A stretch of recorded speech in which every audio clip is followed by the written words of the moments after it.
જૂનાગઢ રેન્જના in charge IG Nilesh જાદવાઈયાએ Halvad ગામે કપાસના પાકને લઈ ઉપજેલા કડદા વિવાદને પગલે સ્થળ પર પહોંચી તપાસ શરૂ કરી। તેમની સાથે જિલ્લાના પોલીસ વડા સહિતનો ભારે પોલીસ કાફલો પણ ગામે તૈનાત કરાયો। હળદર ગામે ગતરોજ ખેડૂત મહાપંચાયત યોજાઈ હતી, જેમાં પોલીસ અને ખેડૂતો વચ્ચે તંગદિલી સર્જાઈ હતી અને હિંસક બનાવ બન્યો હતો। જિલ્લા પોલીસ વડા સહિતનો પોલીસ કાફલો હળદર ગામ ખાતે ખડકી દેવાયો છે। ગતરોજ હળદર ગામ ખાતે ખેડૂત મહાપંચાયત યોજાઈ હતી। ખેડૂત મહાપંચાયતમાં પોલીસ પર હિંસક હુમલો કરાયો હતો અને પરિસ્થિતિ વણસી હતી। બોટાદ કપાસના પાકમાં કડદા વિવાદનો મામલો સામે આવ્યો હતો। વિવાદને પગલે સ્થળ પર પોલીસ તપાસ શરૂ થઈ। તેમની સાથે જિલ્લાના પોલીસ વડા સહિતનો ભારે પોલીસ કાફલો પણ ગામે તૈનાત કરવામાં આવ્યો છે। હળદર ગામે ગતરોજ ખેડૂત મહાપંચાયત યોજાઈ, જેમાં પોલીસ અને ખેડૂતો વચ્ચે તંગદિલી સર્જાઈ અને હિંસક બનાવ બન્યો હતો। ગતરોજ હળદર ગામે ખેડૂત મહાપંચાયત યોજાઈ હતી, જેમાં ઘર્ષણના દ્રશ્યો પણ જોવા મળ્યા હતા। ખેડૂત મહાપંચાયતમાં પોલીસ પર હિંસક હુમલો કરવામાં આવ્યો હતો। ગંભીર દ્રશ્યો જોવા મળ્યા હતા, જેમાં પોલીસ પર હિંસક હુમલો કરવામાં આવ્યો હોવાના દ્રશ્યો પણ જોવા મળ્યા હતા। Incharge Junagadh range IG Nilesh Jadariya Haldar ગામે પહોંચ્યા છે। પોલીસનો ચુસ્ત બંદોબસ્ત ગોઠવવામાં આવ્યો છે। કોઈ અનિચ્છનીય ઘટના ન બને તે માટે પોલીસનો ચુસ્ત બંદોબસ્ત ગોઠવવામાં આવ્યો છે।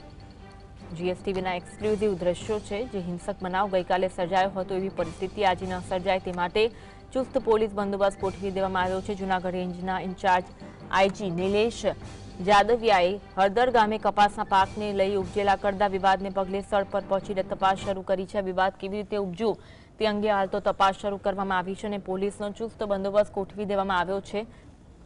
મહિલા પોલીસની ટીમને પણ ખડકી દેવામાં આવી છે। કોઈ અનિચ્છનીય ઘટના ન બને તે માટે કડક પોલીસ બંદોબસ્ત ગોઠવી દેવામાં આવ્યો છે। તેમની સાથે જિલ્લાના પોલીસ વડા સહિતનો ભારે પોલીસ કાફલો પણ તૈનાત કરવામાં આવ્યો છે। હળદર ગામે ગતરોજ ખેડૂત મહાપંચાયત યોજાઈ હતી, જેમાં પોલીસ અને ખેડૂતો વચ્ચે તંગદિલી સર્જાઈ હતી અને હિંસક બનાવ બન્યો હતો। આજે પણ એવી કોઈ ઘટના ન બને તેના પગલે ચુસ્ત પોલીસ બંદોબસ્ત ગોઠવી દેવામાં આવ્યો છે।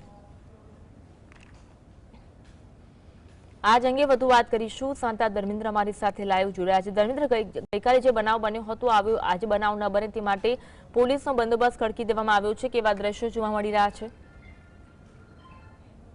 જી ચોક્કસથી આપણે જણાવી દઉં તો બોટાદ જિલ્લા માટે કલંકિત ઘટના ગઈકાલ રાત્રે બની હતી।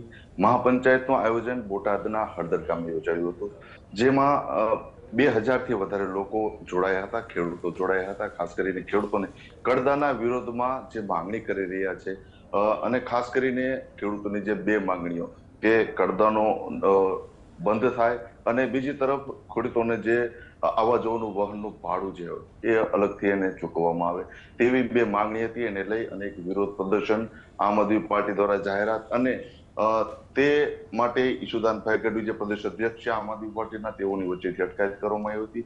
રાજુભાઈ કરપડાની અધ્યક્ષતામાં આ મહાપંચાયત હળદર ગામે યોજાઈ હતી। સ્થળ પરિવર્તિત કરવામાં આવ્યું હતું, જે મુખ્ય જે માર્કેટિંગ યાર્ડ ખાતે યોજવાની હતી તેની બદલે હળદર ગામે યોજાઈ હતી। ત્યારે એક આ કહેવાય કે એક ખૂબ જ શર્મનાક એક ઘટના બની। પોલીસ અને પ્રશાસન સાથે પબ્લિકને ઘર્ષણ થયું અને પથ્થરમારો થયો, ટીયર ગેસના સેલ છોડો પડ્યા, નિયંત્રિત કરવા માટે લાઠીચાર્જ પણ કરવામાં આવ્યો, અનેક લોકોની અટકાયત પણ કરવામાં આવી છે અને અનેક વાહનોને પણ ડિટેન કરવામાં આવે છે। ખૂબ જ કલંકિત ઘટના ગઈકાલે બની હતી। ખૂબ જ કહેવાય કે ક્યારેય બોટાદ જિલ્લામાં એક જોવા ન મળે એવી ઘટના ગઈકાલે વાહન જે પોલીસ વેન હતી તેને પણ ઊંધી કરી દેવામાં આવી હતી। ખૂબ જ લોકો રોષે ભરાયા હતા અને એક ઘર્ષણનો માહોલ બોટાદમાં સર્જાયો હતો। ત્યારે આજે રેન્જ આઈજી નિલેશ જાદરિયા, જે હાલ બોટાદના ગૌતમ પરમાર જે આઈજી છે તેના ઇન્ચાર્જ તરીકે તેઓ જુનાગઢ જિલ્લાના રેન્જ આઈજી આજે બોટાદ જિલ્લાના હળદર ગામની મુલાકાત લીધી હતી। સાથે બોટાદના એસપી ધર્મેન્દ્ર શર્મા પણ સાથે જોડાયા હતા અને ડીવાયએસપી સહિતનો પોલીસ કાફલો પણ સાથે જોડાયો હતો। સ્થળની તપાસ કરી હતી, તમામ જગ્યા પર જે ઘટના બની હતી તે અંગે તેઓને વિસ્તૃત તેઓને જાણકારી આપવામાં આવી હતી। ખાસ કરીને કહી શકાય તો પોલીસ ચુસ્ત બંદોબસ્ત સાથે આજે હળદર ગામની અંદર એક આમ લોખંડી બંદોબસ્ત કરી દેવામાં આવ્યો છે.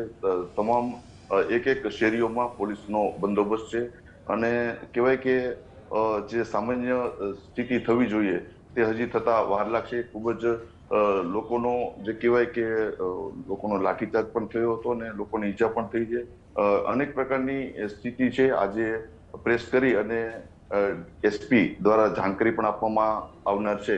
ત્યારે આ એક ઘટના બની એના સંદર્ભે આજે આઈજીએ સ્થળ તપાસ કરી અને સ્થળની મુલાકાત લીધી હતી અને સ્થિતિ અંગે જાણકારી મેળવી હતી. જી જી આભાર ધર્મેન્દ્ર જોડવા માટે અને માહિતી